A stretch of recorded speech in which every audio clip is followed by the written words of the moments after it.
time to work out this tight beam transmission of power, but it was fairly simple after they got it." He took out a voluminous notebook, at the sight of which Nadia smiled. "A computer might forget to dress, but you'd never catch one without a full magazine pencil and a lot of blank paper." He grinned in reply and went on, writing as he talked. "For any given frequency f and phase angle theta, you integrate between limits 0 and pi divided by 2, sine theta d." "Hold it! I'm sinking!" Nadia exclaimed. "I don't integrate at all unless it's absolutely necessary. As long as you stick to general science, I'm right on your heels, but please lay off of integrations and all that. Most especially, stay away from those terrible electrical integrations. I always did think that they were the most poisonous kind known. I want only a general idea. That's all I can understand, anyway." "Sure, I forgot. Guess I was getting in deeper than is necessary, especially since this whole thing of beam transmission is pretty crude yet, and is bound to change a lot before long. There is so much loss that when we get more than a few 100 million kilometers away from a power plant, we lose reception entirely. But to get going again, the receptors receive the beam, and from them the power is sent to the accumulators, where it is stored. These accumulators are an outgrowth of the storage battery. The theory of the accumulator is—" "Lay off the theory, please," the listener interrupted. "I understand perfectly without it. Energy is stored in the accumulators. You put it in and take it out. That's all that is necessary." "I'd like to give you some of the theory, but, after all, it wouldn't add much to your understanding of the working of things, and it might mix you up, as some of it is pretty deep stuff. Then, too, it would take a lot of time, and the rest of your friends would squawk if I kept you here indefinitely. From the accumulators, then, the power is fed to the converters, each of which is backed by a projector. The converters simply change the aspect of the rays, from the energy aspect to the material aspect. As soon as this is done, the highly charged particles, or whatever they are, thus formed, are repelled by the terrific stationary force maintained in the projector backing the converter. Each particle departs with a velocity supposed to be that of light, and the recoil upon the projector drives the vessel, or car, or whatever it is attached to. Still with me?" "Struggling a little, but my nose is still above the surface. These particles, being so infinitesimally small that they cannot even be detected, go right through any substance without any effect. They are not even harmful." "Exactly. Now we are in position to go ahead with the lights, detectors, and so on. The energy aspect of the rays you can best understand as simply a vibration in the ether, an extremely high-frequency one. While not rigidly scientific, that is close enough for you and me. Nobody knows what the stuff really is, and it cannot be explained or demonstrated by any model or concept in three-dimensional space. Its physical mathematical interpretation, the only way in which it can be grasped at all, requires 16 coordinates in 4 dimensions, and I don't suppose you'd care to go into that." "I'll say I wouldn't," she exclaimed feelingly. "Well, anyway, by the use of suitable fields of force, it can be used as a carrier wave. Most of this stuff of the fields of force, how to carry the modulation up and down through all the frequency changes necessary, was figured out by the Martians ages ago. Used as a pure carrier wave, with a sender and a receiver at each end, it isn't so bad. That's why our communicator and radio systems work as well as they do. They are pretty good, really, but the ultralight vision system is something else again. Sending the heterodyned wave through steel is easy, but breaking it up so as to view an object and return the impulses was an awful job, and one that isn't half done yet.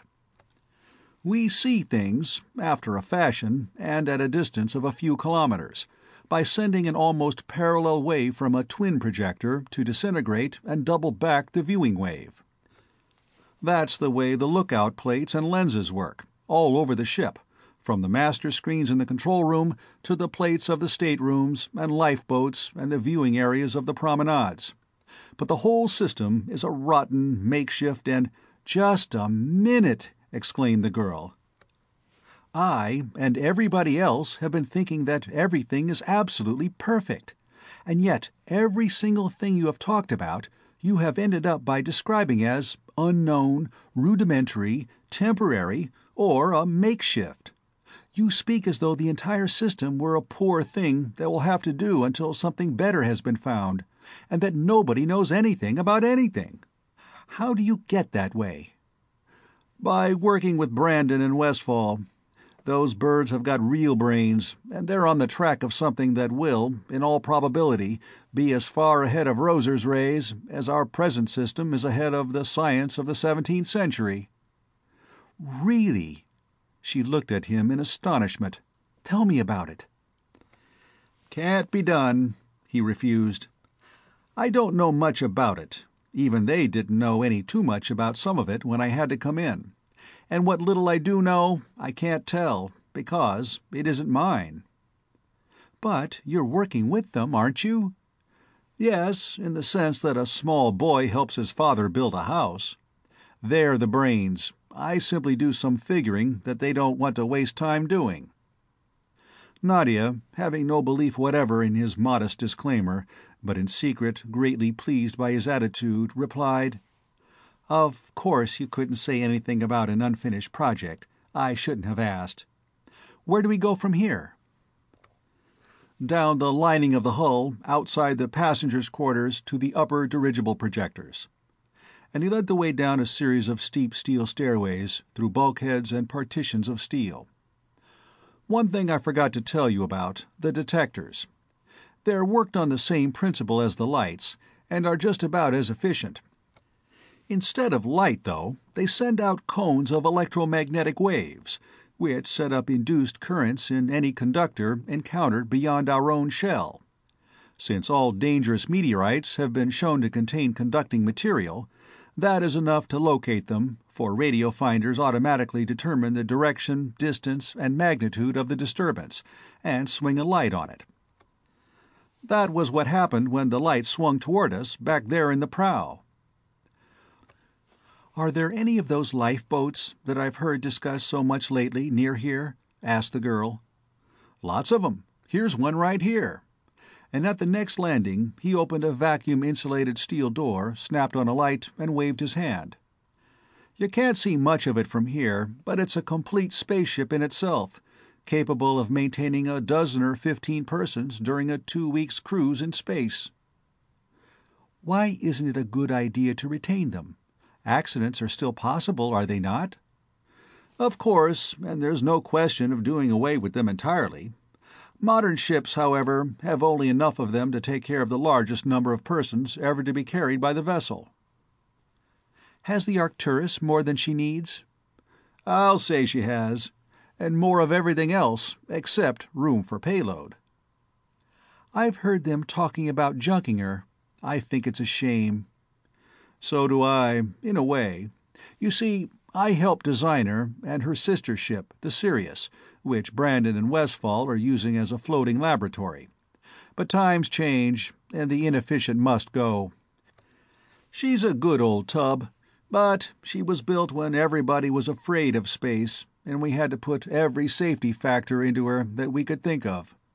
As a result, she is 4 times as heavy as she should be, and that takes a lot of extra power. Her skin is too thick. She has too many batteries of accumulators, too many lifeboats, too many bulkheads and air brakes, too many and too much of everything. She is so built that if she should break up out in space, nobody would die if they lived through the shock. There are so many bulkheads, air brakes, and lifeboats that no matter how many pieces she broke up into, the survivors would find themselves in something able to navigate. That excessive construction is no longer necessary. Modern ships carry 10 times the payload on 1/4 of the power that this old battle wagon uses. Even though she's only 4 years old, she's a relic of the days when we used to slam through on ecliptic route, right through all the meteoric stuff that is always there, trusting to heavy armor to ward off anything too small for the observers and detectors to locate. Now, with the observatory